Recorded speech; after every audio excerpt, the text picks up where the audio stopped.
ficou. Espera aí. Pronto. Boa tarde, meus amigos. Estamos no ar com a nossa mensagem de fortalecimento. Hoje a nossa amiga Beth, ela vai fazer para a gente.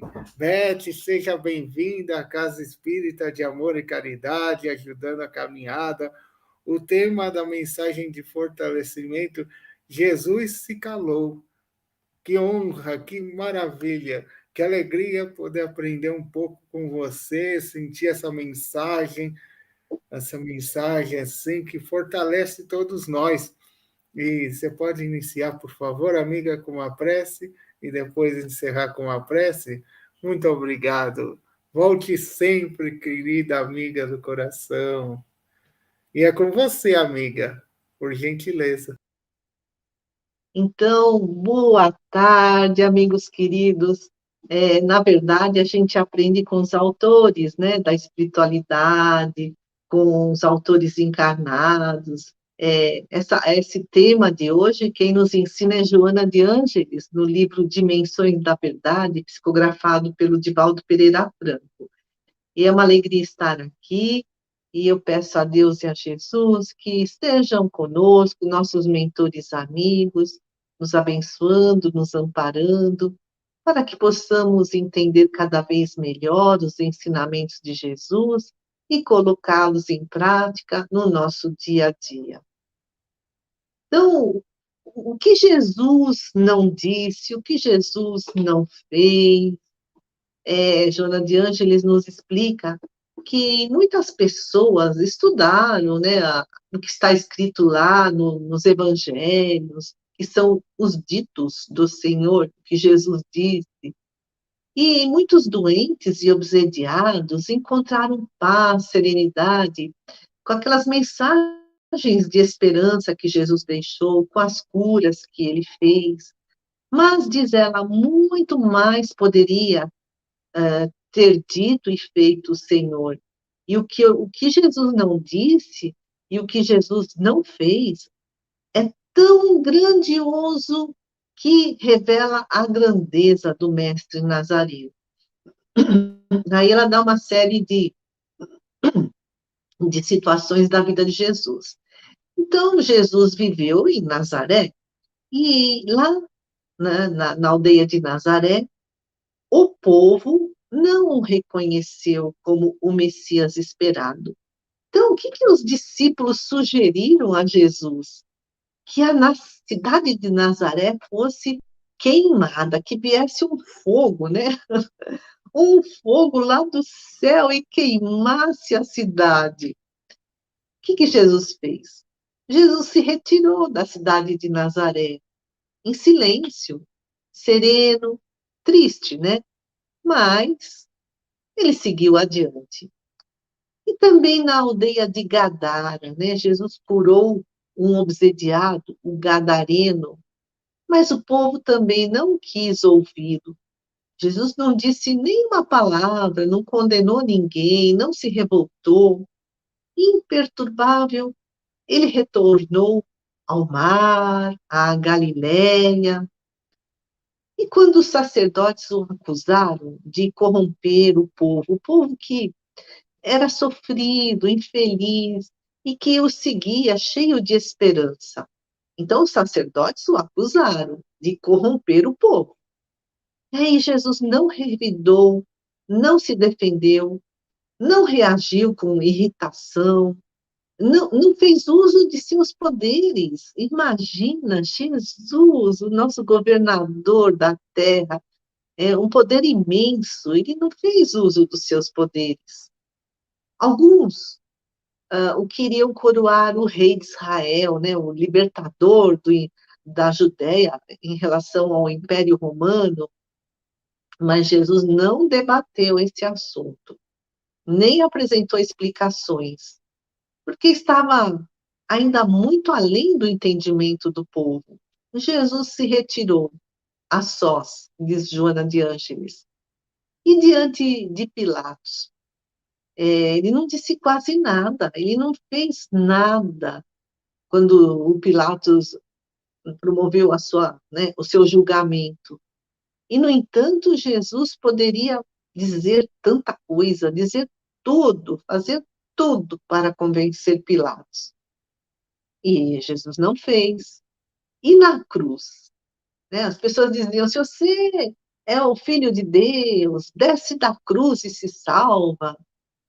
Jesus só disse o indispensável. Pai, né, faça-se a sua vontade, perdoai porque eles não sabem o que fazem. Jesus simplesmente submeteu-se à vontade de Deus. E mesmo depois que Jesus foi ressuscitado em espírito, as pessoas esperavam que ele trouxesse muitas manifestações, mas Jesus não fez nada disso. Ele, com a sua presença, comprovou a imortalidade da alma e reanimou os discípulos com seu amor, com a sua compreensão. Então, Joana de Ângeles nos diz: medita sobre os ditos e os não feitos do Senhor. Então, por exemplo, né, Jesus é o nosso mestre, o nosso modelo, o nosso guia. Que faríamos diante, por exemplo, da incompreensão de algum familiar, de algum amigo? Geralmente a gente fica chateado, né? Às vezes, dentro da família, existe uma animosidade, sabe? Surgem antipatias, atritos, aí conflitos, desânimos, e fica difícil de entender um ao outro, de compreender, de amar, até de ajudar. Muitas vezes, aquelas pessoas que estão mais próximas de nós são ingratas pelo que fazemos a elas, ou têm opiniões erradas ao nosso respeito, né? Falam mal da gente. A Joana de Ângeles nos adverte, sabe? As opiniões refletem os nossos estados emocionais, e os nossos estados emocionais são passageiros. Às vezes a gente está com raiva e a gente fala até o que nem quer, né? O que na verdade nem acredita, mas é só para descarregar aquela raiva. E a Joana de Ângeles nos fala, essas opiniões mudam com o tempo. Às vezes, né, desaparece aquela má ideia que o outro tem da gente, às vezes não, né? Às vezes ele fica ainda com mais aversão a nós. Mas o importante é que nós lutemos contra essas antipatias, porque a ira, né, essa raiva que se transforma em violência, ela causa muitos males. Se a gente alimenta essa ira, a gente se desequilibra e surgem até as doenças, diz a Joana de Ângeles. Cólera, agora, irreflexão, mais tarde, e loucura, depois. Então, se a gente alimenta a ira, olha, vai saber onde tudo isso vai parar. Então, essas pequenas perturbações que surgem no dia a dia, às vezes são coisas até insignificantes, diz ela, são inimigos sutis e perigosos que ficam nos espreitando. Então, quantas famílias passam por essas pequenas perturbações, sabe? Tem problemas de relacionamento porque não escutam um ao outro, ou então escutam e ficam julgando, ficam comparando. A Joana fala que a Terra hoje passa por um momento de desajustes de toda a natureza. Por isso, precisamos fazer um esforço de preservar a nossa paz interior. É uma tarefa difícil, mas se a gente consegue manter a serenidade, a gente consegue espalhar essa serenidade no ambiente onde nós estamos. E aí, Joana de Ângeles nos traz o exemplo de Jesus, né? Que ele muitas vezes se isolou para orar, para sintonizar-se com o Pai, para reencontrar-se consigo mesmo e restabelecido de amor, reabastecido de amor, ele retornava ao rebanho aturdido, diz a Joana, né? Que somos nós, né? Esse rebanho infeliz, esse rebanho sofrido. Então, façamos o mesmo, né? Se a gente está naquele momento de ira, de perturbação, busquemos a solidão da prece, como Jesus fala, no silêncio da nossa alma, para que possamos retomar o nosso trabalho, esse trabalho de reconciliação, de uma forma mais renovada, mais asserenada. E a violência perde a força quando não há revide. Enquanto que, digamos, uma fagulha, sabe? Pode atear fogo em um depósito de ódio latente. Olha a frase que a Joana fala. Sabe um depósito de ódio latente, vamos dizer assim, um monte de palha seca. Aí joga lá um palitinho de fósforo, uma fagulha e ateia fogo em tudo. Assim é a ira, se a gente deixa ela, né, crescer dentro de nós. E tem mais a outra questão de que a reencarnação aproxima tanto afetos como desafetos do nosso passado, né? Eles vêm aí em novos corpos, né? Em novas roupagens, por isso que a gente não os reconhece na maioria das vezes, mas estão aí para que possamos refazer uma tarefa que foi interrompida numa encarnação passada, ou então complementar uma tarefa que foi interrompida numa encarnação passada, quando nós não cumprimos nossos deveres de pais, de filhos, de esposos, né, esposas. Então, nós precisamos manter sempre a serenidade, fazer esse esforço muito grande, como nos ensinou Jesus, através da sua vivência, né? E continua Joana de Ângeles. Se a luta do dia a dia se intensifica, né? Esses problemas financeiros, problemas de desemprego, problemas ecológicos, diz ela, não fiquemos desesperados. E aí ela fala assim, muita gente acredita que por ter se tornado espírita, né, acha que, bom, agora eu sou espírita, agora eu tenho uma proteção total. Então, todos os meus problemas vão desaparecer, eu conquistarei uma paz plena. Mas aí os problemas aumentam. E aí muitas pessoas falam assim, eu desisto. Ou então ficam se comparando às outras pessoas. Puxa, né? Aquela pessoa nem é espírita, mas ela é uma pessoa tão feliz, jovial, parece que tudo dá certo na vida dela. Algo está errado comigo. E aí, olha o que diz Joana de Ângeles. Sim, algo está errado. A conclusão a que se chegou. Porque todo compromisso elevado exige esforço, um esforço no empreendimento, uma luta na execução, né? A força no ideal. Diz Joana de Ângeles, quem pretende fruir antes de produzir, conserva a infantilidade mental.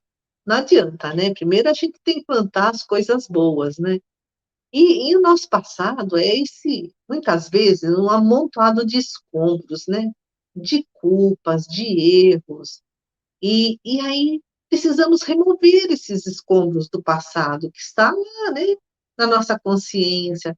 São os resgates, a remoção desses escombros são os resgates pelos quais passamos, e a partir daí reconstruir a nossa vida, a nossa saúde, os nossos relacionamentos, a nossa paz interior. Porque as lutas, né, que existem na nossa vida são concessões de Deus para que a gente possa alcançar voos mais altos na nossa iluminação. E a Joana também fala que muitas pessoas acreditam que para conquistarem serenidade, isso precisam ter conforto, independência financeira, estabilidade conjugal, saúde, viver aquela vida assim, sabe, sem perturbação. Aí, por conta de buscar as coisas no exterior, caem numa agitação, né? Essa agitação da vida moderna é a busca do conforto supérfluo, a ânsia do prazer, e com isso desequilibram as suas emoções. Mas é preciso disciplina para manter uma vida organizada.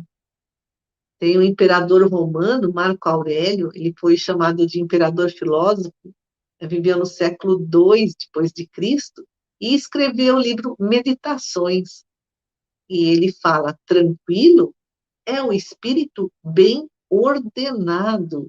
E é o que Joana de Ângeles fala. A serenidade é o estado de ordem que tranquiliza interiormente. Ordem que nasce da disciplina, do cumprimento dos deveres, do conhecimento, né? Né, conta-se que uma organização internacional, para fortalecer os laços de amizade entre as nações, promoveu um grande concurso de artes plásticas, principalmente de pintura. E o tema central era a paz. Então, os artistas de vários países se inscreveram, artistas famosos, artistas anônimos, e o Salão Nobre, então, se encheu, né, dos trabalhos inscritos ali expostos. E tinha também um júri de especialistas em arte, de pessoas que trabalham em prol da paz mundial, e eles dariam uma nota e uma classificação a essas obras, né? E 3 quadros foram selecionados, eram todos de paisagens. Então, um deles retratava assim um céu azul, nuvens brancas esparsas, um pássaro voando sob um sol amarelo. Lindo esse quadro.